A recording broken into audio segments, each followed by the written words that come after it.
దేవుని బిడ్డలారా, ప్రతి ప్రభు దినాన మనమందరం కూడా దేవుని యొక్క సంఘముగా, దేవుని ఆరాధించే బిడ్డలుగా, దేవుని ఎన్నుకున్నటువంటి క్రైస్తవులుగా ఈ లోకంలో మనం జీవిస్తూ దేవుని యొక్క సన్నిధానంలో ఉండి ఆయన ఆత్మతోను సత్యముతోను మనమందరం కూడా దేవుని ఆరాధించుకుంటూ ఉన్నాం. దేవుడు మన యొక్క జీవితంలో మనకు శ్రేష్టమైన వారంలో మొదటి రోజైనటువంటి యొక్క ఆదివారాన్ని దేవుడు మనకు అనుగ్రహించినాడు. మనం ఎల్లప్పుడూ కూడా దేవుని చెంత ఉండాలని ఆ దేవుడు కోరుకుంటూ ఉన్నాడు మీద. కాబట్టి ఈ యొక్క మధ్యాహ్న కాల సమయంలో మనమందరం కూడా పరిశుద్ధ గ్రంథంలో నుంచి అపోస్తుల కార్యములు 13వ అధ్యాయము, అపోస్తుల కార్యములు 13వ అధ్యాయము మొదటి నుంచి ఈ వచ్చిన భాగాలన్నీ కూడా మనం చదువుకుంటూ దేవుని యొక్క వాక్యాన్ని మనం నేర్చుకున్నాం పిల్లలు. అపోస్తుల కార్యములు 13వ అధ్యాయం మొదటి నుంచి చదువుకుందాం. అంత్యోక్యలో ఉన్న సంఘములో బర్నబా, నిగేరనబడిన సుమయోను, కురేనుడైన లూకియా, చతుర్థాధిపతి అయిన హేరోదుతో కూడా పెంచబడిన మనయేను, సౌలు అను ప్రవక్తలు, బోధకులు ఉండిరి. ఎవరున్నారంటే ఇక్కడ అంత్యోక్య అనగా సిరియాలో ఉన్నటువంటి అంత్యోక్య అనేటువంటి ఆ సంఘములో దేవుని యొక్క సంఘముగా, క్రైస్తవులుగా, దేవుని యొక్క బిడ్డలుగా ఆ యొక్క పట్టణంలో కూడుకున్నటువంటి వారు ఎంతమంది ఉంటారంటే ఇక్కడ ప్రియులార 6 మంది సంఘంలో వారు పురుషులుగా దేవుని యందు భయభక్తులు కలిగినటువంటి వారిగా ఇక్కడ మనం చూస్తూ ఉన్నాం. సంఘము ఎవరి ద్వారా ప్రారంభించబడ్డది? అపోస్తలుడు పేతురు యెరూషలేములో ఇంచుమించు 3,000 మంది దేవుని ద్వారా దేవుని యొక్క వాక్యం విని గ్రహించి బాప్తిసం పొంది సంఘముగా చేర్చబడ్డవారు ఎంతమంది అంటే 3,000 మంది ప్రియులారు. ఈ 3,000 మంది కాక ఆనాడు ఉన్నటువంటి అనేక మంది క్రైస్తవులు హింసలు, శ్రమలు సౌలు ద్వారా అనేక మంది ద్వారా వచ్చినప్పుడు చెదరిపోయినటువంటి వారు కూడా దేవుని యొక్క వాక్యాన్ని నేర్పిస్తూ ఉన్నారు ప్రియులారు. అనేక మంది కూడా చెదరిపోయారు. ఎందుకు? మీరు దేవుని యొక్క సన్నిధానంలో ఉంటే, మీరు క్రైస్తవులుగా క్రీస్తును ప్రకటిస్తే మిమ్మల్ని చంపుతాము, మిమ్మల్ని బ్రతకనీయము అని చెప్పేసి అనేక మందిని భయపెట్టారు ప్రియులారా. అనేక మందిని చెరసాలతో సౌలైనటువంటి వాడు కొట్టించి బంధించినటువంటి వాడిగా మనం చూడగలం. అందుకు అనేక మంది కూడా చెదరిపోయినటువంటి వారు ఏం చేస్తున్నారంటే దేవుని యొక్క వాక్యాన్ని ప్రార్థన చేస్తూ ఉన్నారు. అప్పుడు ఇక్కడ మనం గమనించినప్పుడు ప్రియులారా, ఈ అంత్యోక్యలో కూడా అనేక మంది అక్కడికి వచ్చారు. వాళ్ళు కూడా ఏం చేస్తున్నారట, ఎక్కడైనా వారు 2 కావచ్చు, 3 కావచ్చు, లేకపోతే 10 మంది అయినప్పటికీ కూడా వారు ఒక సమాజముగా కూడుకొని దేవుని యొక్క వాక్యాన్ని బోధించేవారుగా ఉంటూ ఉన్నారు.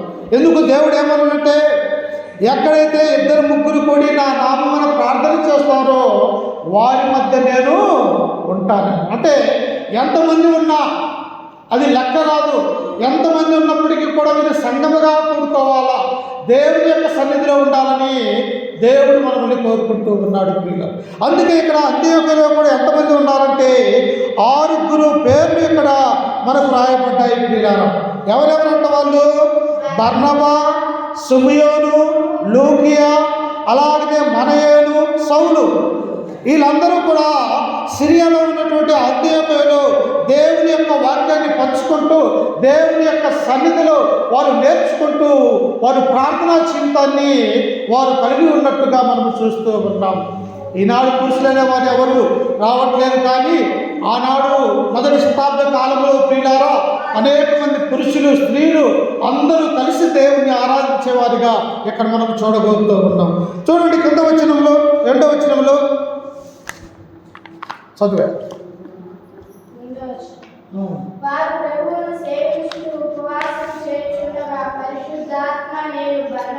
వారు ప్రభువును సేవించుచు ఉపవాసము చేయుచుండగా పరిశుద్ధాత్మ నేను బర్నబాను, సౌలును పిలిచిన పని కొరకు వారిని నాకు ప్రత్యేకపరచుడని వారితో చెప్పాను.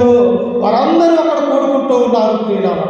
యెరూషలేములో ఉన్నటువంటి 3,000 మంది ఎలాగైతే అక్కడ కూడుకుంటూ ఉన్నప్పుడు, అలాగనే మేడగదిలో 120 మంది కూడుకొని ఉపవాసం ఉండి మోకరించి ప్రార్థన చేస్తూ ఉన్నప్పుడు పరలోకమందు ఉన్నటువంటి దేవుడు తన యొక్క ఆత్మని వారి మీద కురిపించినప్పుడు వారి అన్య భాషలు మాట్లాడినటువంటి వారిగా మనం చూస్తూ ఉంటాం. ఇక్కడ కూడా ప్రియులారా అనేక మంది కూడా సిరియాలో ఉన్నటువంటి అంత్యోక్యలో కూడా వారు నూతనంగా సంఘాన్ని ప్రారంభించుకొని క్రైస్తవులుగా దేవుని యొక్క సన్నిధిలో ఉపవాసం ఉంటూ ప్రార్థనా జీవితాన్ని వారు గడుపుతూ ఉన్నప్పుడు అక్కడ ఉన్నటువంటి దేవుడు, పరిశుద్ధాత్మ దేవుడు వారిని ఏం చేశాడంటే, ఇదిగో ప్రభువును సేవించుచు ఉపవాసం చేయుచుండగా పరిశుద్ధాత్మ వారి మధ్యలోనికి వచ్చింది. చూశారా? వాళ్ళు అక్కడ ఎంతమంది ఉన్నారో 6 ఉన్నారు. వారితో పాటు అనేక మంది అక్కడ ఉంటూ ఉన్నారు. కానీ వారు ఏం చేస్తూ ఉన్నారంట? దేవునికి ప్రార్థన చేస్తూ ఉన్నారు, దేవునికి ఉపవాసం కలిగి ఉన్నారు. అయ్యా, నీ యొక్క స్వార్థ సేవ చేయటానికి నీ యొక్క సన్నిధిలో మేము ఉంటూ ఉన్నాము కనుక ఆయా ప్రాంతాలకు వెళ్ళి అనేక మందిని కూడా క్రీస్తులోనికి నడిపించడానికి, వారిని కూడా వారి యొక్క మనసు మార్చడానికి నీ వాక్యం ప్రకటించే యొక్క బాధ్యత మేము కలిగి ఉన్నామని చెప్పేసి ఆ దేవునికి మొరపెడుతూ ఉన్నారు. ప్రియుల, ఎందుకు? ఎల్లప్పుడూ కూడా మనం దేవుణ్ణి అడిగేవారిగా ఉండాలి. ప్రియుల, ఈ లోకంలో మనం అనేక మందిని అడుగుతూ ఉంటాం, అనేక విషయాలలో మనం మాట్లాడుతూ ఉంటాము. కానీ వారందరినీ కూడా అడిగే బదులు మనం మోకరించి కళ్ళు మూసుకొని ఆ దేవుణ్ణి ప్రార్థన చేస్తే మనకి ఏది అవసరమో అవన్నీ కూడా దేవుడు మనకిస్తాడు. ఇక్కడ కూడా వారు ప్రార్థన చేస్తూ ఉన్నారు. అప్పుడు పరిశుద్ధాత్మ వారి మధ్యలోనికి వచ్చినది. వచ్చి ఏమంటూ ఉన్నది అక్కడ చూడండి, నేను బర్నబాను, సౌలును పిలిచిన పని కొరకు వారిని నాకు ప్రత్యేకపరచుడని వారితో చెప్పెను. 6 వాళ్ళు ప్రార్థన చేస్తూ ఉంటే, సంఘంతో పాటు ఉంటే పరిశుద్ధాత్మ వారి మీదికి వచ్చి ఆ పరిశుద్ధాత్మ దేవుడు అంటూ ఉన్నాడు, ఇదిగో సౌలును బర్నబాను నేను ఏర్పాటు చేసుకున్నాను. సౌలు అనగా పౌలు. ప్రియులారా, మొదటి పేరు ఏమిటంటే సౌలు అయితే ఈ రోమా పేరు వచ్చేసి గ్రీక్ పేరు పౌలుగా దేవుడు మార్చి ఉన్నాడు. ఈ పౌలు బర్నబాను వారి మధ్యలో ఉంటూ ఉన్నప్పుడు పరిశుద్ధాత్మ దేవుడు అంటూ ఉన్నాడు, అయ్యా ఇదిగో మీ మధ్యలో ఉన్నటువంటి యొక్క సౌలును, ఈ యొక్క బర్నబాను నా యొక్క పని కొరకు నేను ఏర్పాటు చేసుకున్నాను. యేసుక్రీస్తు పని ఆగిపోయినది. ఆయన సమస్తాన్ని లోకంలో జరిగించి ఆయన తండ్రి కుడి పార్శ్వానికి వెళ్ళిపోయి ఉన్నాడు. కానీ ఈ లోకంలో స్వార్థ ప్రకటించవలసినటువంటి భారము ఎవరి మీద ఉన్నది? ఆయన నమ్మినటువంటి బిడ్డల మన మీద ఉన్నది. ప్రియులారా, అందుకని ఇక్కడ అంటూ ఉన్నాడు, నేను ఏర్పాటు చేసుకున్నాను. ఎవరిని ఏర్పాటు చేసుకున్నాడట? బర్నబాను, పౌలు గారిని నేను ఏర్పాటు చేసుకున్నాను. నా పని నిమిత్తము వారిని ప్రత్యేకపరచండి అని సంఘములో పరిశుద్ధాత్మ వారి మధ్యలోనికి వచ్చి ఆ దేవుడు మాట్లాడుతూ ఉన్నాడు. నీ నా మధ్యలోనికి రావాలంటే, పరిశుద్ధాత్మ యొక్క సహవాసాన్ని మనము కలిగి ఉండాలంటే, దేవుని యొక్క కృప మన మీద ఉండాలంటే, మనము కూడా సిరియాలో ఉన్నటువంటి అంత్యోక్యలో ఎలాగైతే దేవుడంటే భయము, భక్తి కలిగి విశ్వాస సంబంధమైన జీవితాన్ని జీవిస్తూ ఉన్నారో వారి మధ్యలోనికి పరిశుద్ధాత్మ దేవుడు వచ్చినట్టుగా మనం చూస్తూ ఉన్నాం. మనము కూడా పరిశుద్ధాత్మ మన మధ్యలో ఉండాలంటే, మనకు సహాయం చేయాలంటే, ఆయన కృప మన మీద ఉండాలంటే మనము కూడా క్రైస్తవులుగా విశ్వాస సంబంధమైన జీవితాన్ని మనము జీవించాలి. అప్పుడు చూడండి, కింద వచ్చిన ఎందుకు ఏర్పాటు చేసుకున్నట్ట? అంతటా వారు ఉపవాసం ఉండి ప్రార్థన చేసి వారి మీద చేతులుంచి వారిని పంపిరే.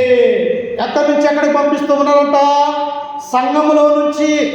దేవుని యొక్క సంఘముగా ఆయన యొక్క శరీరం అనే ఆ యొక్క సంఘంలో అవయములుగా ఉన్నటువంటి వీరందరూ కూడా, అయ్యా నేను పౌలుని, బర్నబాను నా యొక్క పని కొరకు నేను ఏర్పాటు చేసుకున్నాను, వారిని నన్ను ప్రత్యేకపరచడం అన్నప్పుడు సంఘం అంతా కూడా దేవుని యొక్క మాటల్ని ఆమోదించి వారిరువురిని కూడా వారి మీద చేతులుంచి వారిని ఆశీర్వదించి, అయ్యా మీరే ప్రాంతాలకైనా వెళ్ళండి, ఎక్కడికైనా వెళ్ళండి, మాకు అవసరం, మాకు ఏదైతే మీకు అవసరమై ఉన్నదో ఆ అవసరాన్ని తీర్చగలిగే సంఘంగా దేవుడు మమ్మల్ని ఆశీర్వదించాడు. మీరు మాత్రము ప్రభు పని యొక్క పని చేయండి అని బర్నబాను, పౌలును ఆ సిరియాలో ఉన్న అంత్యోక్య నుండి వారిని పంపించి వేస్తూ ఉన్నారు. చూడండి, అమెరికాలో నుంచి, న్యూజిలాండ్ దేశంలో నుంచి, ఇంగ్లాండ్లో నుంచి అలాగనే సౌత్ ఆఫ్రికా నుంచి అనేక మంది దేశాల వారు మన ఇండియా అనేక మంది వస్తూ ఉన్నారు. వాళ్ళు ఎలా వస్తూ ఉన్నారు? వారికి ఒక సంఘం ఉంటుంది మనలాగే. ఎల్లారెడ్డిపల్లిలో మనం ఎలాగైతే ఒక సంఘముగా ఒక దేవుని యొక్క సన్నిధిలో కూర్చొని ఆయన్ని ఆరాధిస్తూ ఉన్నాము, ఇదిగో అమెరికన్స్ కానీ లేకపోతే దక్షిణాఫ్రికా వాళ్ళు కానీ ఇంగ్లాండ్ వాళ్ళు కానీ ఈ మిషనరీలు అందరూ కూడా మన భారతదేశం ఎలా వస్తుందంటే వారు సంఘంలో అనేక మంది కానుకలు వేసుకొని ఆ కానుకల ద్వారా వారిని ఏమని పంపిస్తుందంటే మీరు ఇండియా వెళ్ళండి, లేకపోతే ఆఫ్రికా, లేకపోతే ఎక్కడికైనా వెళ్ళండి, మేము మీకు సహకారిగా ఉంటాము, మీరు దేవుని యొక్క వాక్యాన్ని ప్రకటించి తిరిగి ఇక్కడికి రండి అని సంఘము ద్వారా పంపిస్తూ ఉంటారు. ఇక్కడ కూడా బర్నబాను సౌలుని అనగా పౌలుని వీళ్ళు పంపిస్తూ ఉన్నారు. మీరు ఏ ప్రాంతమైనా వెళ్ళండి, ఎక్కడికైనా వెళ్ళండి, ప్రభు యొక్క పని పెరగాల, అనేక మందిని కూడా మీరు రక్షించే బాధ్యతలు కలిగి ఉండాలని ఆ సంఘంలో ఉన్నటువంటి పెద్దలు ఏం చేశారంటే వారిని దీవించి ఆశీర్వదించి వారి మీద చేతులుంచి వారిని పంపివేశారు. ఇప్పుడు ఎక్కడికి వెళ్తూ ఉన్నారు ఒకసారి చూడండి. కింద వచనంలో 4వ వచనం చదువుకుందాం. కాబట్టి మీరు పరిశుద్ధాత్మ చేత పంపబడిన వారై సెలూకైకు వచ్చి అక్కడి నుండి ఓడ ఎక్కి కొబ్రకు వెళ్ళిరి. వారు సలామిలో ఉండగా యూదుల సమాజ మందిరములలో దేవుని వాక్యము ప్రచురించుచుండిరి. యోహాను వారికి ఉపచారము చేయువాడై ఉన్నాడు. ఎక్కడి నుంచి వెళ్తూ ఉన్నారట? సిరియాలో నుంచి అంత్యోకయ నుండి వారు నేరుగా సెలూకైగా సముద్ర మార్గాన వచ్చి ఆ సముద్రం మీద పడవలో ప్రయాణం చేసి కుప్రా అనేటువంటి ద్వీపానికి వాళ్ళు వచ్చారు. ద్వీపము అనగా చుట్టూ సముద్రం ఉంటుంది, మధ్యలో కొంచెము భూమి మాత్రమే ఉంటుంది. ఆ భూమి మీద ఇల్లులు కట్టుకున్నటువంటి వారు అనేక మంది. చుట్టూ సముద్రము. అక్కడికి వెళ్ళాలంటే కేవలం ఓడలో మాత్రమే వెళ్ళాలి, పడవలో మాత్రమే అక్కడికి వెళ్ళాలి. కాబట్టి యొక్క పౌలు బర్నబాలు ఏం చేస్తూ ఉన్నారంటే ఆ కుప్రా అనేటువంటి దీపానికి వెళ్ళి దేవుని యొక్క వాక్యాన్ని ప్రకటన చేస్తూ ఉన్నారు. ఎందుకు వెళ్ళారు వాళ్ళు? యేసుక్రీస్తు వారు చెప్పారు. ఏమని చెప్పారు ఒకసారి చూడండి. మత్తయి సువార్త 28వ అధ్యాయము యేసుక్రీస్తు ఏమని చెప్పాడు? మత్తయి సువార్త 28వ అధ్యాయము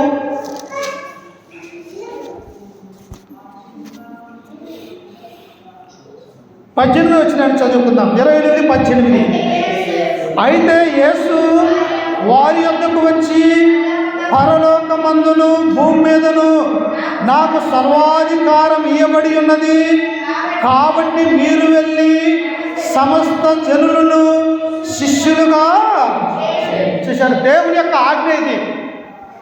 యేసుక్రీస్తు వారు ఆయన మరణించి సమాధి చేయబడి తిరిగి లేచి 40 దినాలు మనుషులకు కనిపిస్తూ అపోస్తలులకు ఆయా ప్రాంతాలలో ఉన్నటువంటి వారితో మాట్లాడుతూ ఈయన నేను చనిపోయి సమాధి చేయబడి మరలా తిరిగి లేచాను అని అనేక మందికి చూపించుకుంటూ ఆయన దేవుని యొక్క వాక్యాన్ని స్థిరపరుస్తూ ఉన్నాడు. ప్రియులారా, అప్పుడు ఆయన అంటూ ఉన్నాడు, ఏమంటూ ఉన్నాడు? నాకు పరలోకంలోను భూమి మీదను ఏమున్నదంట? సర్వాధికారం ఇవ్వబడి ఉన్నది. ప్రియులారా, ఈ భూమి మీద ఆయన ఏది చేయాలంటే అది చేసే దేవుడిగా ఉన్నాడు. ఎందుకంటే పరలోకమైనటువంటి తండ్రి అయినటువంటి దేవుడు ప్రభు అయినటువంటి యేసుక్రీస్తు వారిని ఈ లోకానికి పంపించినటువంటి ఉద్దేశం ఏమిటంటే ప్రతి ఒక్కరూ కూడా మారు మనసు పొందాలా. ఎవరైతే మారు మనసు కలిగి లేక ఈ లోకంలో నశించిపోతూ ఉన్నారో వారందరూ కూడా నశించిపోకూడదు. నీ వెళ్ళి దేవుని యొక్క వాక్యము ద్వారా పరలోక రాజ్య మర్మాల ద్వారా వారికి ప్రకటించి వారిని క్రీస్తులోనికి నడిపించే బాధ్యత యేసుక్రీస్తు వారికి దేవుడిచ్చినట్టుగా మనం చూస్తూ ఉన్నాం. అందుకని ఆయన అక్కడ అంటూ ఉన్నాడు, నాకు సర్వాధికారం ఇవ్వబడి ఉన్నది, కాబట్టి మీరు వెళ్ళి సమస్త జనులను శిష్యులుగా చేయండి.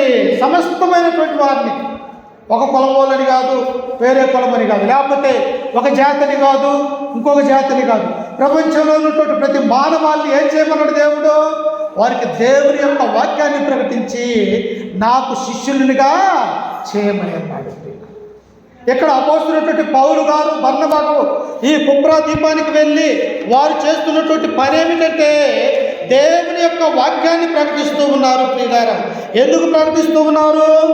ఆ ద్వీపములో దేవుని యొక్క వాక్యం అనేది తెలియనటువంటి వారిగా ఉన్నారు.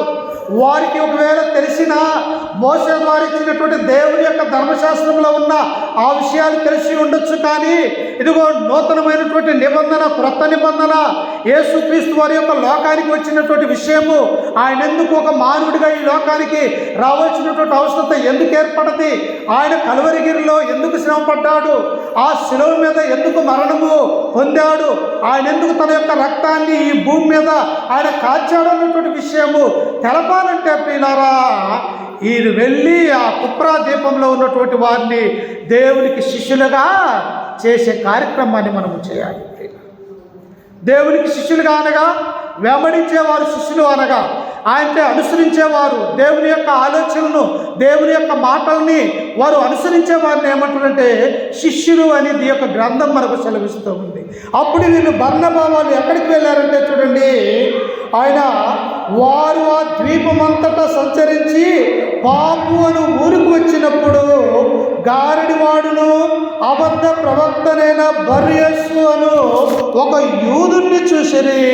వీరు ఆ పట్టణాలలో, ఆ ప్రాంతాలలో, ఈ కుప్రా ద్వీపంలో ఇంచుమించు 100 పట్టణాలు ఉన్నాయంట ప్రియులారా. అంటే సామాన్యమైనటువంటి ద్వీపం కాదది. 100 పట్టణాలు ఆ చుట్టూ సముద్రములో, ఆ నేలలో, ఆ అడవిలో 100 పట్టణాలు కలిగినటువంటి ఆ ద్వీపము, కుప్రా ద్వీపంలోనికి వెళ్ళి ఆయా ప్రాంతాలలో, ఆయా పట్టణాలలో ప్రకటిస్తూ వారు ఎక్కడికి వచ్చారంటే ప్రియులారా, పాపు అనేటువంటి ఊరికి వారు వచ్చారు. అప్పుడు ఏం జరిగింది చూడండి, అక్కడ పాపు అనేటువంటి ఊరికి వచ్చినప్పుడు గారడివాడును అబద్ధ ప్రవక్తనైన బర్యస్సు అని ఒక యూదుని చూసిరి. ఆ ఈతడు వివేకము గలవాడైన సెర్గియా పౌలు అను అధిపతి యొద్ద నుండెను. ఎవరంటే ఈయన గారడివాడైనటువంటి ఎవరు బర్యస్సు అనేటువంటి ఒక వ్యక్తి ఉన్నాడు ప్రియులారా. ఇతను ఏ ప్రాంతంలో ఉన్నాడంట? ఈ కుప్రా ద్వీపంలో పాపు అనేటువంటి గ్రామంలో ఉండి అనేక మనుషుల్ని ఇతను ఏం చేస్తూ ఉన్నాడంటే విభ్రాంతి పరుస్తూ ఉన్నాడు. ఎలాగా? ఒక కర్రను పాముని చేయటము, లేకపోతే ఒక కాగితాన్ని తీసుకొని నీళ్ళని చేయటము, లేకపోతే ఒక పెన్నుని తీసుకొని మరొక దాన్ని చేయటం. అంటే మనుషుల ముందే ఇవన్నీ చేస్తూ ఉంటారు. వీరిని ఏమంటారు? ఇప్పుడేమో మ్యాజిక్ చేసేవారు అంటారు, కానీ అప్పుడు గారిడివాడు అని పిలిచింది బైబిల్ ప్రియులారు. ఈ గారిడివాడు అయినటువంటి బర్యస్సు ఎక్కడ ఉన్నాడంటే ఇతడు కుప్రా ద్వీపంలో ఉన్నటువంటి పాపు అనేటువంటి ఆ ఊరిలో ఉన్నాడు. ఇతడు ఎవరికి చెందినటువంటి వాడో చూడండి ఒకసారి. ఇతడు ఒక యూదుని చూసిరి. ఇతడు వివేకము గలవాడైన సెర్గియా పౌలు అని అధిపతి యొద్ద నుండెను. అతడు బర్నబాను సౌలును పిలిపించి దేవుని వాక్యము వినగోరెను. ఈ యొక్క ద్వీపంలో ఉన్నటువంటి ఈ రోమా గవర్నర్ అయినటువంటి సెర్గియా పౌలు ఏం చేశాడంటే, అయ్యా, ఈ పట్టణాలలో మీరు దేవుని యొక్క వాక్యాన్ని ప్రకటిస్తూ ఉన్నారు, ఇదేదో క్రొత్త బోధగా ఉన్నది, ఇగో మీ మాటలు నేను వినటానికి ఇష్టపడుతూ ఉన్నాను, మీరు నా దగ్గరకు వచ్చి నాకు వాక్యము చెప్పమని చెప్పి ఆ కుప్రా ద్వీపంలో ఉన్నటువంటి సెర్గియా పౌలు అన్నటువంటి వ్యక్తి దేవుని యొక్క వాక్యాన్ని వింటూ ఉన్నాడు. ప్రియులారా, చూశారా? ఒక అన్యుడికి దేవుని మీద ఎంత ప్రేమ ఉన్నదో, దేవుణ్ణి ఎరగనటువంటి వాడు రోమా గవర్నర్గా ఉన్నటువంటి ఒక గొప్ప హోదా కలిగినటువంటి వాడిగా ఉన్నాడు. అయినప్పటికీ కూడా అపోస్తలుడైనటువంటి పౌలు, బర్నబా దేవుని యొక్క వాక్యాన్ని వారు చెబుతూ ఉన్నప్పుడు ఈ గవర్నర్గా ఉన్నటువంటి వ్యక్తి వింటూ ఉన్నాడు. మనము కూడా ఆయా ప్రాంతాలలో మనం దేవుని యొక్క వాక్యాన్ని వినటానికి మందిరాలకు వెళ్ళినప్పుడు, సువార్తికుడు ప్రకటించబడుతూ ఉన్నప్పుడు ఏం బోధిస్తూ ఉన్నాడు సువార్తికుడు, ఎవరి గురించి చెబుతూ ఉన్నాడు, అక్కడ జరిగినటువంటి సందర్భం ఏమిటి, ఆ దానిలో నుంచి నేనేమి తీసుకోవాలా, వారు ఎలా ఉన్నారు, నా యొక్క జీవితం ఎలా ఉన్నదని ఈ వాక్యాన్ని మనం ఏం చేయాలంటే ప్రియులారా, పరిశీలన చేసుకొని మన యొక్క హృదయంలో భద్రం చేసుకునే వారిగా ఉండాలి. ఇక్కడ సెర్గియా పౌలు ఉన్నటువంటి అధిపతి కూడా ఈ యొక్క పౌలు, బర్నబాలు దేవుని యొక్క వాక్యాన్ని చెబుతూ ఉన్నప్పుడు ఆయన వింటూ ఉన్నాడు. ఎందుకు? ఈ లోక సంబంధంగా ఎంతటి గవర్నర్ అయినటువంటి అధికారంలో ఉన్నప్పటికీ కూడా నా మనస్సు, నా యొక్క హృదయము అంతగా లేదు, ఈ సత్యదేవుడైనటువంటి యేసు క్రీస్తు యొక్క కుమారుడైన యేసుక్రీస్తుని నేను తెలుసుకోవాలన్నటువంటి ఆలోచన కలిగిన ఈ సెర్గియా పౌలు దేవుని యొక్క వాక్యాన్ని వినటానికి సమయాన్ని వారికి అనుగ్రహించాడు. మనము కూడా సమయం ఉన్నది కొలది దేవుని యొక్క వాక్యాన్ని చదవటము, దేవుని గురించి పాటలు పాడటము, దేవునికి మొరపెట్టటము మన జీవితకాలం అంతయో కూడా ఒక భాగం కావాలి దేవుడి ప్రియులారా. ఎందుకు అంటే ఏ రోజు ఏం జరుగుతుందో తెలియనటువంటి స్థితులలో మనం బ్రతుకుతున్నాము కనుక మనం ఎల్లప్పుడూ దేవుని యొక్క వాక్యాన్ని మన హృదయంలో భద్రపరుచుకునే వారిగా ఉండాలి. అందుకే ఇక్కడ అంటూ ఉన్నాడు ఆయన, చూడండి కింద వచ్చిన వాళ్ళు 7వ వచనము, ఇతడు వివేకము గలవాడైన సెర్గియా పౌలు అజోను అధిపతి యొద్ద ఉండెను. అతడు బర్నబాను సౌలును పిలిపించి దేవుని వాక్యము వినగోరెను. అయితే ఎలుమా ఆ అధిపతిని విశ్వాసము నుండి తొలగింపవలనని ప్రయత్నము చేసి వారిని ఎదిరించెను. ఎలుమా అను పేరుకు గారెడి వాడని. మనం ఏమనుకుంటాం, రేపు ఆదివారము ఏ పని ఉన్నప్పటికీ కూడా ఏ పని మనము త్వరగా చేసుకొని దేవుని యొక్క మందిరానికి వెళ్ళి దేవుని యొక్క వాక్యాన్ని వినాలన్నటువంటి ఆశ మనలో ఉంటూ ఉన్నది ప్రియులారా. కానీ సాతాను వాడు ఏం చేస్తాడు, ఏదో ఒక పని మన మీద పెట్టి మనము దేవుని యొక్క మందిరానికి వెళ్లకుండా వాడు ఆటంకపరిచే ఆ యొక్క ఆలోచన సాతాను వాడు చేస్తూ ఉన్నాడు. ఇక్కడ సెర్గియా పౌలు అన్నటువంటి యొక్క అధిపతి దేవుని యొక్క వాక్యాన్ని వినటానికి వారిని తన ఇంటికి పిలిపించుకున్నాడు. కానీ ఇక్కడ ఒక వ్యక్తి ఆటంకపరుస్తూ ఉన్నాడు దేవుని యొక్క కార్యాలను. ఎవరంటే ఇతనే గారిని వాడైనటువంటి బర్యేసు అనేటువంటి వ్యక్తి ఈ పౌలు బర్నబా దేవుని యొక్క వాక్యాన్ని చెబుతూ ఉంటే వీడు అడ్డం వస్తూ ఉన్నాడు ప్రియులారా. ఈనాడు చూడండి, అనేక సంఘాలలో అనేక మంది మనం క్రైస్తవులుగా దేవుని యొక్క వాక్యాన్ని ప్రకటిస్తూ ఉన్నప్పుడు మన మధ్యలో ఉన్నటువంటి వారు ఏమంటారో తెలుసా, ఇంకా ఎంతసేపు చెబుతావయ్యా, త్వరగా ముగించేసయ్యా, లేకపోతే ఇంకా ఎంతసేపు నువ్వు ఎన్ని గంటలు చెబుతావని అసహాయంగా మాట్లాడేవాడు ఉన్నారు ప్రియులారా. కానీ అలా మాట్లాడకూడదు. ఎందుకంటే ఇక్కడ కూడా పౌలు బర్నబాని ఇతను ఎదిరించేవాడిగా ఉంటూ ఉన్నాం. ఇతను ఎదిరిస్తే ఎవరిని ఎదిరించినట్టు? దేవుణ్ణి ఎదిరించినట్టు. ఎందుకు? పరిశుద్ధాత్మ దేవుడు వీరిని ప్రత్యేకపరుచుకున్నారు. నా యొక్క ప్రభు పని కొరకు, నా స్వార్థ సేవ కొరకు వీరిని నేను ఆశీర్వదించినాను, వీరి మీదకి నేను పరిశుద్ధాత్మను పంపించినాను కనుక వారు దేవుని యొక్క పనిచేసేవారిగా ఉన్నారు. ఇప్పుడు వీరిని ఆటంకపరిస్తే ఆ దేవుణ్ణి ఆటంకపరిచినట్టు ప్రియులారా. ఇప్పుడు ఈ యొక్క గాలిని వాడు ఏం చేస్తున్నాడంటే ఆ వాక్యాన్ని చెప్పకుండా అడ్డగించేవాడిగా ఉంటూ ఉన్నాడు. అప్పుడు చూడండి కింద వచ్చినప్పుడు ఆయన, అందుకు పౌలు అనబడిన సౌలు పరిశుద్ధాత్మతో నిండిన వాడై అతన్ని తేరి చూసి సమస్త కపటముతోనూ సమస్త దుర్మార్గముతోనూ నిండిన వాడా.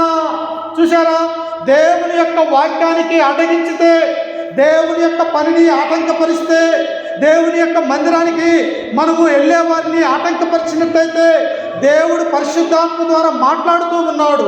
ఏమంటూ ఉన్నాడు ఇక్కడ పౌలు అంటే, పౌలు పరిశుద్ధాత్మతో నిండుకున్నాడు. దేవుని యొక్క ఆత్మ పౌలు మీదకి వచ్చినది. ఇతనేమో అడ్డగిస్తూ ఉన్నాడు, అతనికి వాక్యం చెప్పకుండా. ఇప్పుడు పరిశుద్ధాత్మతో నిండి ఈ పౌలు అంటూ ఉన్నాడు.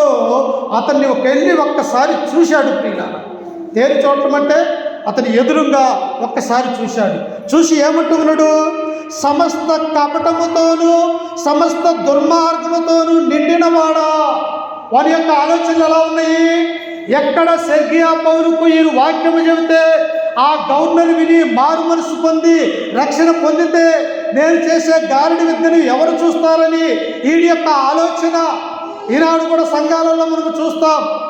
ఈనాడు పాస్టర్లు కూడా ఎలాగైపోయారంటే ఈ గాలిడి చేసేవారి ఒక విద్యలాగా చేస్తూ ఉన్నారు ప్రియుల. గాలిడిలాగా అల్లరి చిల్లరగా పరిష్టానుసారంగా ఇలా సంఘాలలో నడిపిస్తూ ఉన్నారు. అలా ఉండకూడదు. ఎందుకు? మన యొక్క దేవుడు చాలా జాగ్రత్త కలిగినటువంటి దేవుడు. మనల్ని అందరినీ కూడా తన స్వరక్తం ఇచ్చి సంపాదించినటువంటి తన సంఘాన్ని కాయటానికి పరిశుద్ధాత్మని లోకంలో ఉన్న మన మీదకి పంపించాడు కనుక మనలో పరిశుద్ధాత్మ మనము నిండుకున్నటువంటి వారిగా ఉంటాము. కనుక ఆ పౌరుడు ఉన్నాడు, సమస్త దుర్మార్గముతోనూ కపటముతోనూ నిండినవాడా. అపవాది కుమారుడా, సమస్త నీతికి విరోధి, నీవు ప్రభు యొక్క తిన్నని మార్గములు చెడగొట్టుట మానవా. చూసారా, నీవు నేను కూడా మన యొక్క పిల్లలను కూడా వాళ్ళని ప్రార్థనకు పోవాలంటే ప్రార్థనకు పంపించకుండా మనం ఆటంకపరిచినట్టయితే దేవుని యొక్క వాక్యాన్ని మనం వినకుండా, ఇతరులను వినకుండా మనము చేయకూడదు ప్రియులారా. ఇక్కడ ఈ యొక్క గాడివాడైనటువంటి బర్రె అనే ఏమంటున్నాడంటే, ఈ సెర్గియా అధిపతి అయినటువంటి గవర్నరు దేవుని యొక్క మాటలు వినకుండా అడ్డగిస్తూ ఉన్నాడు ప్రియులారా. అప్పుడు పరిశుద్ధాత్మ దేవుడు పౌలు మీదకి వచ్చి అంటూ ఉన్నాడు, ఇదిగో అపవాది కుమారుడా, దుర్మార్గుడా, సమస్తపు నీతికి విరోధి, నీ యొక్క అపవాది కుమారుడా, తిన్నని మార్గములు చెడగొట్టక మానవా, నీవు దేవుని యొక్క మార్గాలను చెడగొట్టక నీ మనసులో ఎందుకు ఇలాంటి దూషణ కలిగి అపవాది పనులు చేస్తూ ఉన్నామని ఈ యొక్క పౌలు ఆ యొక్క వ్యక్తిని గద్దిస్తూ ఉన్నట్టుగా మనం చూస్తూ ఉంటాం. ప్రియులారా, మన యొక్క జీవితంలో కూడా గాడివాడైనటువంటి యొక్క బర్యేసు వలె మన ఆలోచనలో ఉండకూడదు. మనము దేవుని యొక్క సన్నిధిలో ఉన్నామంటే ఆయన మన మధ్యలో ఉన్నాడని మనం అనుకోవాలి. ఆయన మనకు కంటికి కనిపించడు. ఎందుకు? ఆయన సర్వోన్నతుడు, సర్వాంతరామి, మహోన్నతుడు. ఈ భూప్రపంచం మీద ఆయన అన్ని చోట్లలో ఉండేవాడు కనుక దేవుడు మన మధ్యలో ఉన్నాడు, పరిశుద్ధాత్ముడని మనం ఆలోచన చేసుకోవాలి ప్రియులా. అప్పుడు చూడండి దేవుడు ఏమంటుండవు, పౌలు ఏమంటాడు, ఇదిగో ప్రభు తన చెయ్యి నీ మీద ఎత్తి ఉన్నాడు, నీవు కొంతకాలము గుడ్డివాడవై సూర్యుని చూడకుందువని చెప్పెను. వెంటనే మబ్బును చీకటి అతని కమ్మెన గనుక అతడు తిరుగుచు ఎవడైనా చెయ్యి పట్టుకొని నడిపిస్తురా అని వెతుకుచుండెను. దేవునికి ఎదురు తిరిగి మనం ఏం చేయగలమమ్మా? దేవుని మాటకి, దేవునికి విధేయత కలిగి లేక ఈ లోకంలో మన ఇష్టానుసారంగా మనం జీవించితే దేవుడు ఒకసారి ఆయన చెయ్యి మన మీద ఎత్తినట్టయితే ప్రియులారా, ఈ లోకంలో మనం భస్మమైపోతాం ప్రియులా. కాదా? గాడివాడైనటువంటి యొక్క బర్యేసు దేవుని యొక్క సేవకులకు ఎదురు తిరిగాడు, దేవుని యొక్క వాక్యాన్ని చెబుతున్నప్పుడు అడ్డగించాడు. ఈ సెర్గియా పౌలు దేవుని నమ్ముకోవాలని చూస్తే అతన్ని కూడా అడ్డగించినటువంటి వాడిగా ఉన్నాడు. ఇప్పుడు పౌలు ఏమన్నాడంటే, కొంతకాలం నువ్వు గుడ్డివాడివైపోదు అని చెప్పేసి అతను శపించాడు ప్రియుల. వెంటనే ఏమైపోయాడు? ఆ కళ్ళు పోయినాయి ప్రియుల, చూపు లేదు. నడవటానికి ఎలాగా? కళ్ళు లేకపోతే ఎలా నడవగలడు? ఏం చేయలేడు. ఇక్కడ నుంచి వేరే చోటకు పోవాలన్నా ఎవరన్నా తోడు కావాలా. అప్పటి వరకు కళ్ళుండి ఈ పౌలు మీద, బర్నబా మీద ఎదురాడుతూ ఉన్నాడు. కానీ ఎప్పుడైతే పరిశుద్ధాత్మ దేవుడు పౌలులోకి వచ్చి పౌలు మాట్లాడాడో వెంటనే కళ్ళు లేని గుడ్డివాడైపోయాడు. మనము కూడా దేవుని మాటకు ఎదురు చెప్పేవారిగా ఉండకూడదు. ఆయన యొక్క సన్నిధిలో మనం ఎలా ఉండాలా? దీన మనస్కులై ఉండాలి. ఆయన చేతిలో పట్టుట బహు భయంకరం. ఆయన చేతి కింద ఉంటే మనము దీవించబడతాము, కానీ ఆయనకి ఎదురు తిరిగితే మనం ఈ లోకంలో బ్రతకలేము ప్రియులా. సౌలు ఎదురు తిరిగాడు మారు మనసు పొందనప్పుడు. దమస్కుకు వెళ్ళి క్రైస్తవులు హింసించి యెరూషలేము తీసుకుని వచ్చి చెరసాలలో బంధించి వారిని చంపాలని ఒక కంకణం కట్టుకొని పత్రికలు తీసుకొని ఆ పత్రికలు అక్కడ పంచి వారిని గుర్రాలతో ఈడ్చుకొని రావాలని ఈ దమస్కు మార్గాన వెళ్ళాడు ప్రియులా. వెంటనే యేసుక్రీస్తు వారు పైనుండి ఆయన ఏమన్నాడు? సౌలా సౌలా, నీవెలా నన్ను హింసించుచున్నావని అన్నాడు. వాస్తవంగా ఆయన్ని హింసించింది, కొట్టింది ఎవరిని? క్రైస్తవుల్ని ప్రియులారా. కానీ ఎవరికి నొప్పి తగిలింది? మన ప్రభు అయినటువంటి యేసుక్రీస్తుకు ఆ బాధ, ఆ వేదన తగిలింది. నా పిల్లల్ని ఎత్తుకుని వెళ్తూ ఉన్నారే, నా పిల్లల్ని కొడుతూ ఉన్నారే, నేను నన్ను నమ్ముకున్నటువంటి వారిని చెరసాల్లో బంధిస్తున్నారే, వారి యొక్క రక్తము నాకు మొరపెడుతూ ఉన్నదని బాధపడి సౌలా సౌలా, మునిపోలను ఎదురు తన్నుట నీకు న్యాయమా అంటే నా గుండెల మీద తన్నుట నీకు న్యాయమా అన్నాడు. ఈ గాడివాడైనటువంటి బర్యేసు కూడా దేవుని యొక్క గుండెల మీద కొట్టేవాడిగా ఉన్నాడు, దేవుని యొక్క వాక్యాన్ని ఆటంకపరిచేవాడిగా ఉన్నాడు. అయితే దేవుని యొక్క శాపం అతని మీదకి వచ్చి అతడు కళ్ళు లేని గుడ్డివాడై దేశదిమ్మరైపోయాడు ప్రియులారా. దేవుని యొక్క ఆజ్ఞలకు లోబడపోతే, దేవుని యొక్క చిత్తానికి మనము అంగీకరించకపోతే, దేవునికి విధేయత కలిగి లేక మనము కూడా ఎదురు తిరిగితే మన యొక్క జీవితం కూడా ఈ గారడివాడైన సీమోను వలె అయిపోతుంది ప్రియులారా. అందుకే ఈ కింద విషయంలో చదువుకుంటే చూడండి ఒకసారి. అక్కడ చదువయా 11 వచ్చిన చదువు.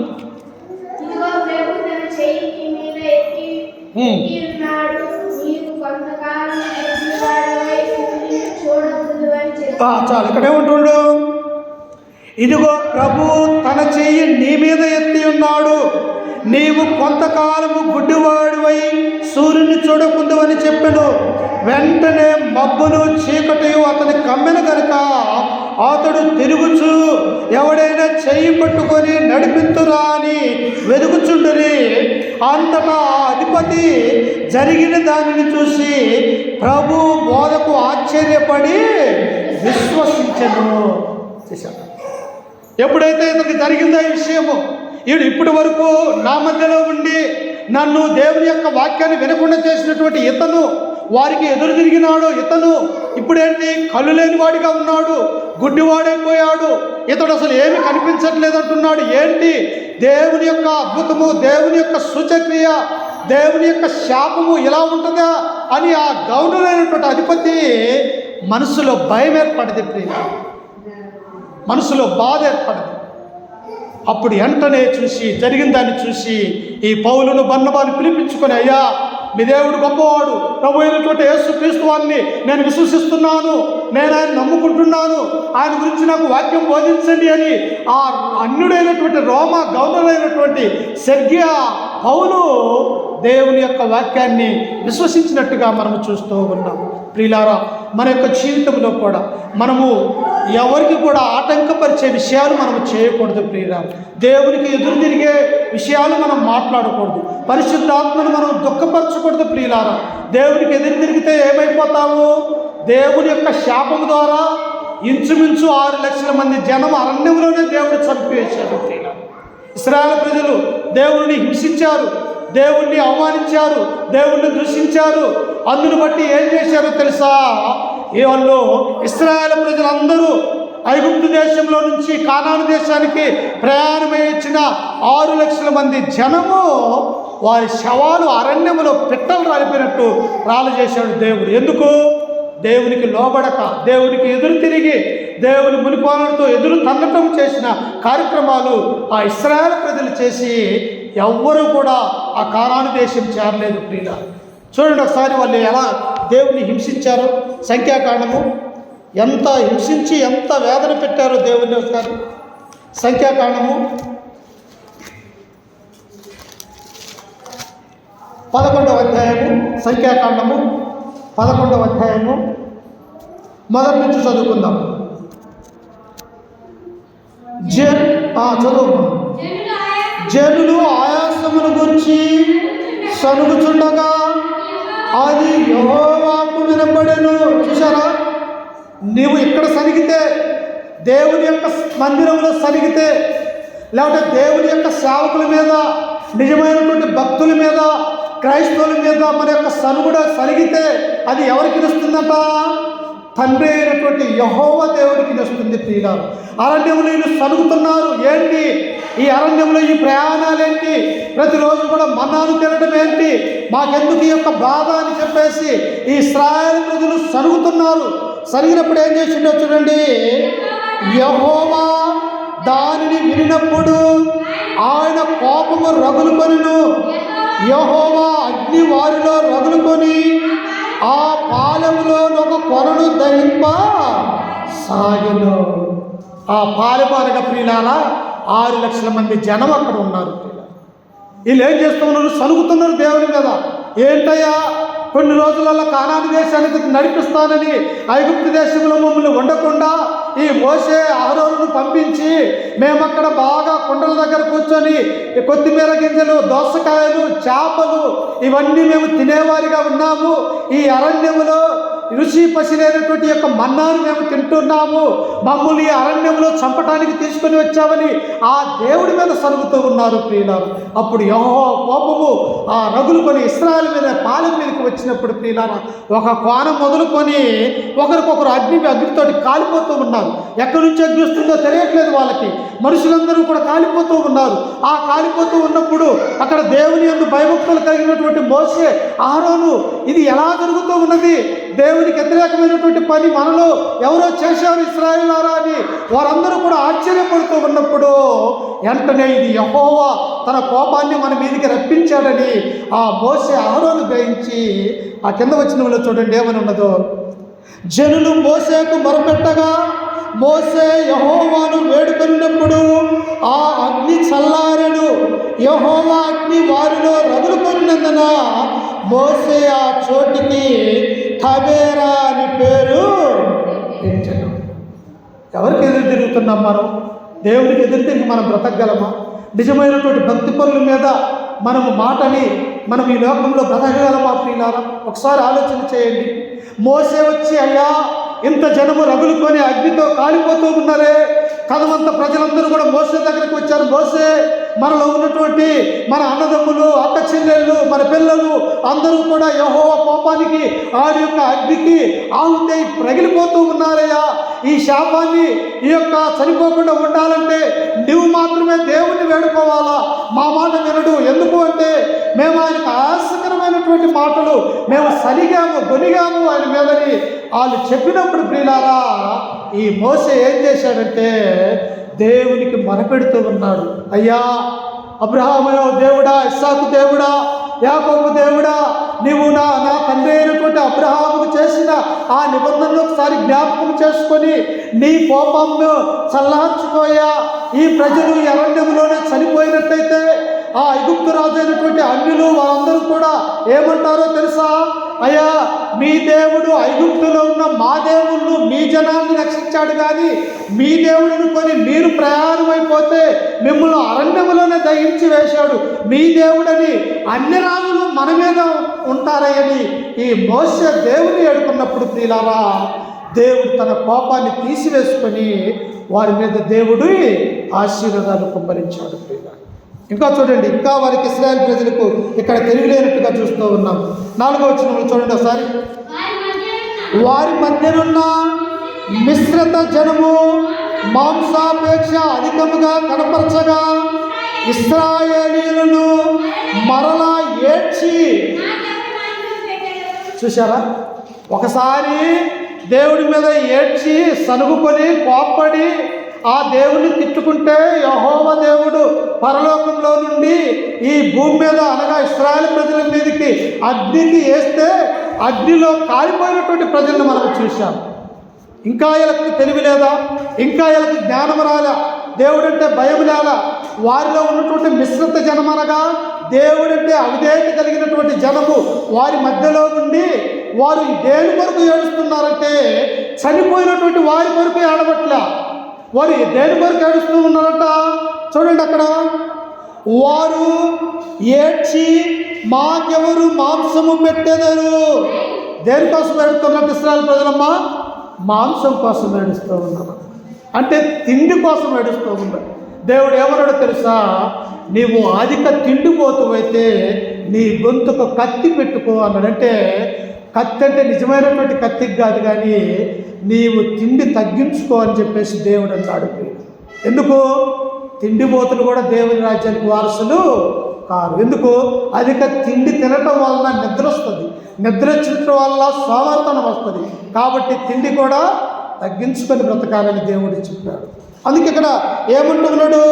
వారు ఏడ్చి మాకెవరు మాంసము పెట్టెదరు, ఐగుప్తులో మేము ఉచితముగా తినిన చేపలను, కీరకాయలను, దోసకాయలను, కూరాకులను, ఉల్లిపాయలను, తెల్లగడ్డలు జ్ఞాపకము వచ్చుచున్నవి.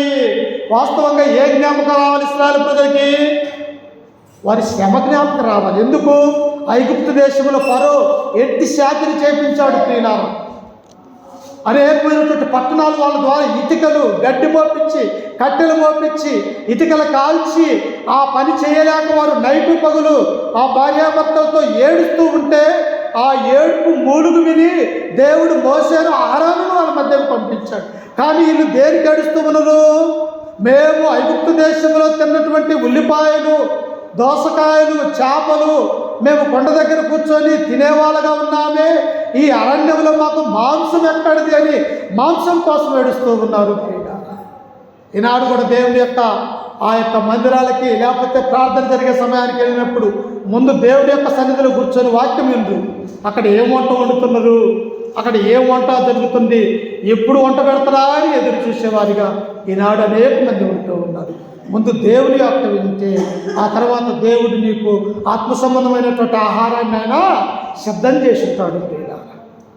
అందుకని ఇక్కడ వారు ఏడుస్తూ ఉన్నప్పుడు చూడండి, కింద వచనంలో ఈ మన్నా కాక మా కన్నుల ఎదుట మరేమీ లేదని చెప్పుకొని ఆ మన్నా కొత్తిమీర గింజ వలె ఉండెను, చూపుకు అది బోలము వలె ఉండెను. జనులు తిరుగుచు దాన్ని కూర్చుకొని తిరుగుట విసిరి లేక రోట దంచి పెనం మీద కాల్చి రొట్టెలు చేసిరి. దాని రుచి తైల భక్ష్యముల వలె రుచి వలె ఉండెను. నీ మాంసం కంటే కూడా, వేట మాంసం కంటే కూడా దేవుడు పరలోకం నుండి మన్నాను అనుగ్రహించినటువంటి ఆ మన్న ఎలా ఉన్నదంటే ప్రియులారా, రుచి కలిగినటువంటి మన్నగా ఉంటూ ఉన్నది. కానీ ఏమిటి కావాలంట? ఈ రుచికరమైనటువంటి మన్న కాదు మాకు కావాల్సింది, ఈ ఆత్మ సంబంధమైనటువంటి ఈ వాక్యము కాదు మాకు కావాల్సినది, మాకు భౌతిక సంబంధమైనటువంటి ఆహారం కావాలని ఇశ్రాయేలు ప్రజలు కోరుకుంటూ ఉన్నారు. ఎక్కడ గాలిడి వాడైనటువంటి సీమోను తన జీవితంలో ఏం చేశాడు? దేవునికి ఎదురు తిరిగాడు. అపోస్తులైనటువంటి పౌలు మీదను బర్నబా మీదను వారు ఎదురు తిరిగినప్పుడు దేవుడు, పరిశుద్ధాత్మ దేవుడు అతన్ని ఏం చేశాడంటే అతని కళ్ళు పోయేటట్టు దేవుడు చేశాడు. మనము కూడా ఎదురు తిరగకూడదు. మనము కూడా దేవునికి ఎదురు తిరిగితే ఏమైపోతావు? ఇశ్రాయేలు ప్రజలు ఎలాగైతే అగ్నికి ఆహుతైపోయారో, అగ్నికి బలైపోయారో, మన యొక్క జీవితంలో కూడా దేవుని యొక్క శాపం ఇస్తే ప్రియులారా మనము నశించిపోతామన్నటువంటి విషయాన్ని మనము గుర్తుంచుకోవాలి. అయితే ఎలా ఉండాలో మనము ఒకసారి చూడండి, పేతురు రాసినటువంటి మొదటి పత్రిక మనం ఎలా ఉండాలో వాటిగా వస్తున్నది. చివరిగా చెప్పుకొని ముగించుకుందాం. పేతురు రాసినటువంటి మొదటి పత్రిక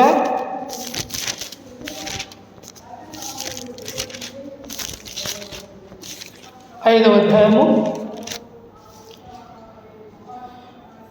5వ వచనం. 5 చిన్నపిల్లలారా మీరు పెద్దలకు లోబడి ఉండండి, మీరందరూ ఎదుటి వాని ఎడల దీన మనస్సును వస్త్రము ధరించుకొని మిమ్మును అలంకరించుకొని. ఎలా ఉన్నారట? దేవుని చేత పంపబడినటువంటి ఈ పౌలు, బర్నబా, పరిశుద్ధాత్మ వారిలో ఉన్నది కదా. ఈ గాలిడి వాడైనటువంటి సీమోను ఎలా ఉండాలా? దీన మనస్సు అయి ఉండాలి. ఎందుకు? ఇతరు దేవుని సేవకులు, దేవుడి ద్వారా పంపబడినటువంటి వ్యక్తులు. ఆ కుప్రా దీపానికి గవర్నర్ అయినటువంటి సెర్గియా పౌలే వీరిని చూసి వారి వాక్యం వింటుంటే ఇతడు గర్విష్ఠుడై వారిని ఎదిరించినటువంటి వాడిగా మనం చూస్తాం. ప్రియులారా, నాశనానికి ముందే నడుస్తుందంట, గర్వం అని నడుస్తుంది. అందుకని సామెతల గ్రంథం 27 మొదటి వచ్చినప్పుడు ఎన్నిసార్లు గద్దించినను లోబడిన వారికి హఠాత్తుగా మరణం వచ్చును. ఎన్నిసార్లు గద్దించినా కానీ దేవుని మాటకు లోబడకపోతే ఏమొస్తుంది? ఒకసారి చూడండి, ఆడ సామెతల గ్రంథం 27వ అధ్యాయము మొదటి వచనం. జ్ఞాని సొలొమోను అక్కడ మనకు సెలవిస్తూ ఉన్నాడు. సామెతల గ్రంథము 29వ అధ్యాయం మొదటి వచనం. ఎన్నిసార్లు గద్దించిను లోబడిన వాడు మరి తిరుగు లేకుండా హఠాత్తుగా నాశనమగును. చూసారుగా, మరి తిరుగుండదుగా. దేవుని పాపం వస్తే, దేవునికి ఎదురు తిరిగితే ఎన్నిసార్లు నువ్వు మారు మనసు పొందు, నీవు నీ యొక్క మరి సరి చేసుకో, నీ మాటలు సరి చేసుకో, నీ విధానం సరిగా ఉండు, నీవు దేవుని మందిరానికి రా, దేవుని యొక్క వాక్యం వినమని మనము మన యొక్క కుటుంబ సభ్యులలో మనం ఎన్నిసార్లు చెప్పినా వినకపోతే ప్రియులారా మరలా దేవుడు చెబుతాడు. దేవుని యొక్క మాట పడి వినకపోతే మరి ఏమొస్తుందంట? మరి హఠాత్తుగా, మరి తిరుగు లేకుండా, ఇక ఏరే మాట లేదు, తిరుగు లేకుండా హఠాత్తుగా మరణించిపోతాడు. అంటే నాశనమైపోతాడు అన్నటువంటి విషయాన్ని ఇక్కడ మనం చూస్తూ ఉన్నాం. అందుకనే ఈ గాడివాడైనటువంటి ఈ యొక్క బరియస్కుడు ఏం చేశాడు? దేవుని యొక్క మాట వింటంలా, దేవుని సేవకుల యొక్క మాట వింటంలా ఇతను ఎదురు తిరుగుతూ ఉన్నాడు. ఇప్పుడు ఏమైపోయాడు? ఇప్పుడు నడవటానికి, చూడటానికి ఏమి కళ్ళు లేనటువంటి వాడిగా ఉంటూ ఉన్నాడు. అందుకని ఇక్కడ పేతురు ఏమంటూ ఉన్నాడంటే చూడండి, మీరు దీన మనస్సు అని వస్త్రము ధరించుకొని మిమ్మును మీరు అలంకరించుకొనుడి. దేవుడు అహంకారులను ఎదిరించి దీనులకు కృప అనుగ్రహించును. చూశారా, ఎవరిని ఎదిరిస్తారంట దేవుడు? ఎవరైతే అహంకారంగా మాట్లాడతారో, ఎవరైతే గర్విష్ఠురాలుగా ఉంటారో, ఎవరైతే దేవునికి ఎదురు తిరుగుతారో, ఎవరైతే దేవుని యొక్క సన్నిధానానికి రారో, ఎవరైతే ఈ లోకంలోని పడి ఆ లోకస్తుల యొక్క సహవాసం కలిగి ఉంటారో, అట్టి వారిని దేవుడు ఏం చేస్తాడో తెలుసా? వారిని ఎదిరిస్తాడు. దీనులకి ఏం చేస్తాడు? తన కృపను అనుగ్రహిస్తాడు. దీనులు అనగా ఆయన యొక్క వాక్యం వింటున్న మనము, ఆయన వాక్యంలో పెరుగుతున్నటువంటి మనము, ఆయన దేన వస్త్రాన్ని ధరించుకున్నటువంటి మనము, క్రీస్తు యొక్క రక్తములో కడగబడి బాప్తిసం అనే కార్యక్రమం ద్వారా మన యొక్క పాపములు అక్కడ ముంచివేయబడి ఒక నూతనమైనటువంటి శిశువు తల్లి గర్భంలో నుండి ఎలాగైతే ఈ లోకంలోనికి వస్తుందో అలాగనే దేవుని యొక్క సంఘములో చేర్చబడ్డ మనమల్ని దేవుడు ఏమంటే మీరు దేన మనస్సు గలవారై ఉండాలంటున్నాడు. యేసుక్రీస్తు కూడా ప్రియులారా, అనేక మంది ఏం చేశారు? ఆయన్ని చంపాలని చూశారు. కొండ మీద తీసుకెళ్లారు. కొండ మీద నుంచి దొరికి ఎక్కడి నుంచి చంపుదామనుకున్నారు.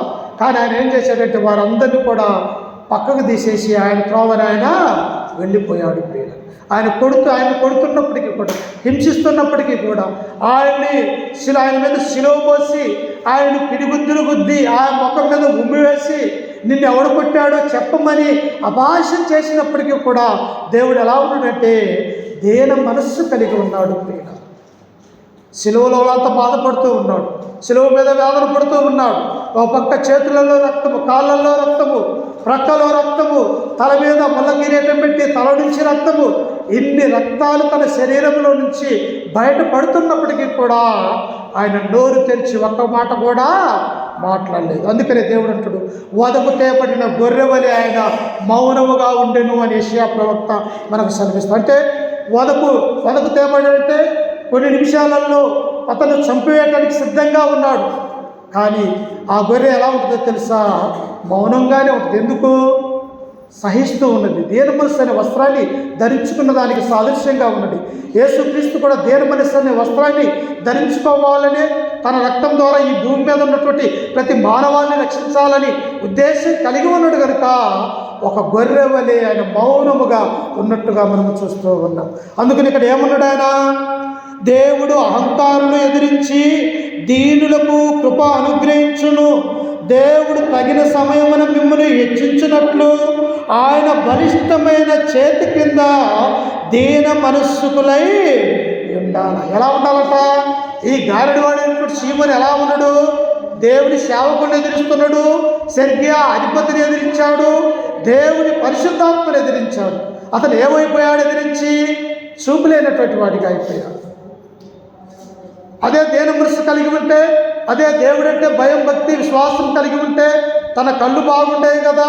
అతడు విశ్వాసం కలిగి దేవుని యొక్క కుమారుడిగా ఈ లోకంలో బైబిల్లో రాయబడేవాడే కదా. చూశారు ప్రియులారా, మనలోనే ఉన్నాయి.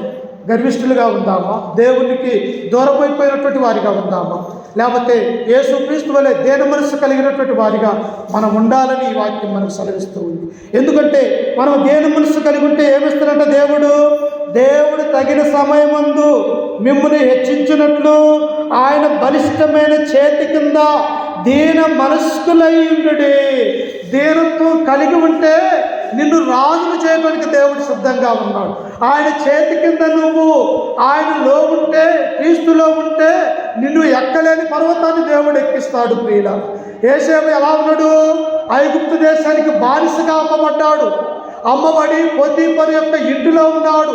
అక్కడ ఉన్నప్పటికీ కూడా దాసుడిగా అమ్మబడి దాసునికములో ఉన్నప్పటికీ కూడా ఆయన ఏ తప్పు చేయక, పాపము చేయక దేవుని చేతి కింద ఆయన బలిష్టమైన రెక్కల కింద దీన మనస్సు ఉన్నప్పుడు ప్రియులారా ఆ ఐగుప్తు దేశానికి ప్రధానమంత్రిగా దేవుడు చేశాడా? చేయలేదమ్మా. ఎక్కడ దాసుడిగా అమ్మబడి ఉన్నాడు, సేవకుడిగా అమ్మబడి ఉన్నటువంటి యొక్క యేసేపు ఆ దేశానికే ప్రధానమంత్రిగా దేవుడు చేశాడు. ప్రియులారా, నీవు నేను కూడా ఆయన చేతి కింద దీన మనస్కులై ఆయన బలిష్టమైనటువంటి రెక్కల కింద మనల్ని మనం తగ్గించుకుంటూ ఆయనకు లోబడినటువంటి పిల్లలుగా బ్రతికితే మనల్ని కూడా ఉన్నతమైనటువంటి స్థానంలో దేవుడు నిలుపుతాడన్నటువంటి విషయాన్ని మనం గమనించాలి. కాబట్టి గాలివాడైనటువంటి అబద్ధమైనటువంటి ఈ యొక్క బరేస్ అనే లాగా మనం జీవించక సెర్గియా పౌలు ఎలాగైతే దేవుని యొక్క మాటలు విని గ్రహించి గవర్నర్ అయినప్పటికీ కూడా దేవుని యొక్క వాక్యాన్ని విని విశ్వసించి ఉన్నాడో మనము కూడా అలా ఉండాలని ఈ వాక్యం ద్వారా మిమ్మల్ని హెచ్చరిస్తూ ఈ మాటలు నన్ను కూడా హెచ్చరిక చేసుకుంటూ ఓపుకుతైన మీ అందరికీ మన రక్షకుడు ప్రభు అయిన యేసుక్రీస్తు నామమున వందనాలు తెలియజేస్తూ ఈ వాక్యాన్ని ముగించుకుంటూ ఉన్నాను. ప్రార్థన చేసుకుని తదుపరి